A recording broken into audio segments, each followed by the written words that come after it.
You're the guy that gets to talk to all these famous people. Someone's see gonna all do it, the man. series, Someone's see gonna all the do it. movies. We Yeah. don't, and so you are our resource, and you just got done with a really This was cool cool, interview. man. You had a lot of folks to Yeah. talk to, a lot of big stars. Yeah. And you got a little surprise visit from another. Yeah, this was pretty cool, man. Co-star. We were the only station in town to get to talk with the stars of the new Marvel movie hitting theaters this weekend. It's called The Fantastic Four: First Steps.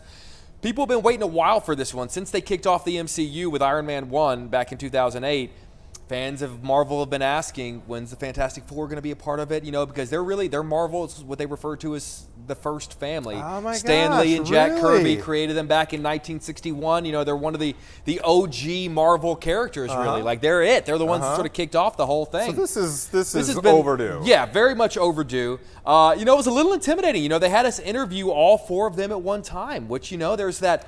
You know, it's tough. You've interviewed a yeah, you know. I always find that my attention, you can't help but divide it and think to your, you know, you're listening to the conversations, but you're also like, okay, hold on, I got to get this person involved. I got to get this. You know what I'm saying? Yeah, exactly. Make sure they're all. You want that vibe of like four of them talking to each other. Yes. But you're also like, I definitely need a moment from Pedro Pascal, and I need a moment from Vanessa Kirby. But while they're talking, you don't want the other three to just be Right. you know. So it's kind of, you're spinning a bunch of different plates at one time. But you know, one of the reasons I love this movie so much is that obviously it's a big special effects. It's a superhero movie. Sure. There's gonna be computer graphics. But I'm a big believer in, if you can build something instead of making it CG, if it's possible to build it, then build it. If it's instead of putting an actor in front of a green screen, if you can build the set, build the set. Or if you can shoot on location in New York, shoot on location in New York. If there's a robot, which, if you know Fantastic Four, they have a robot named Herbie, who's kind of their little butler. He's very cute, kind of like an R2-D2 kind of thing. Sure. Very cute.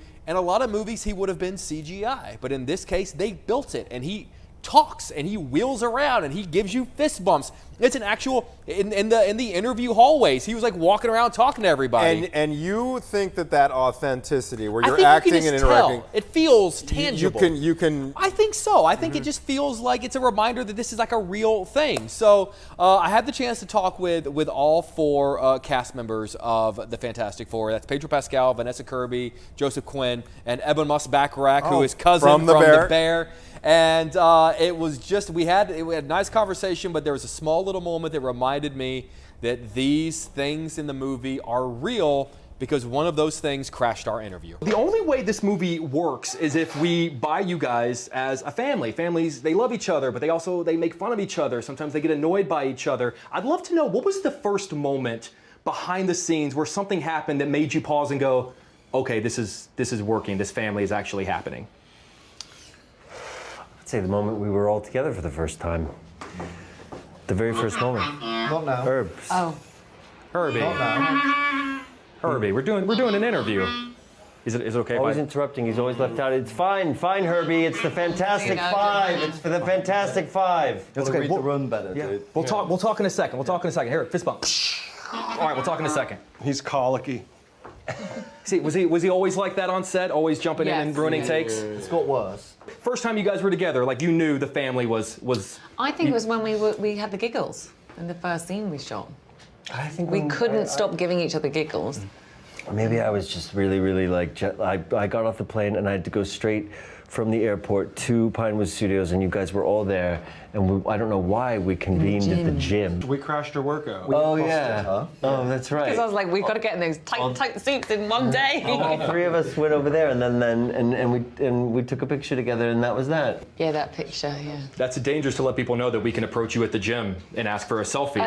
Or is this the only one? I didn't look great, but didn't, any time. No. That's why we went to the gym to find you there.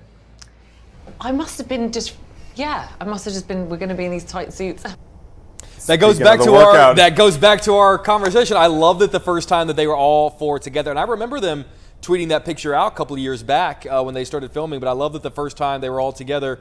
Where did they find Vanessa? In the gym. In the gym. Working out, because you got to put on those. Are the suits? Are they they're form-fitting, to say the least?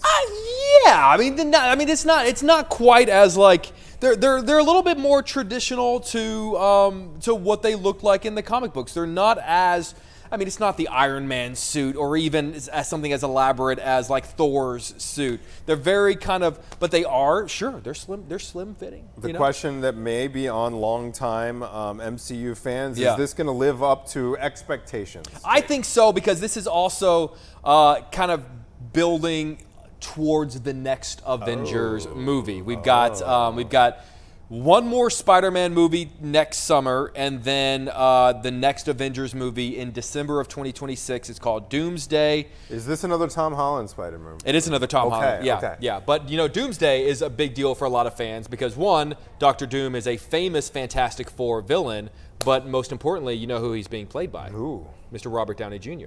Oh, Yeah, really? So that's what we're all kind of going. Wait, how is that going to work? And the idea that's being floated around, you know, they floated the whole multiverse thing. Oh, right. You know, in a different universe, who would you be? But what if in another universe Tony Stark went bad and became Doctor Doom? Oh my gosh. So- Okay, all right.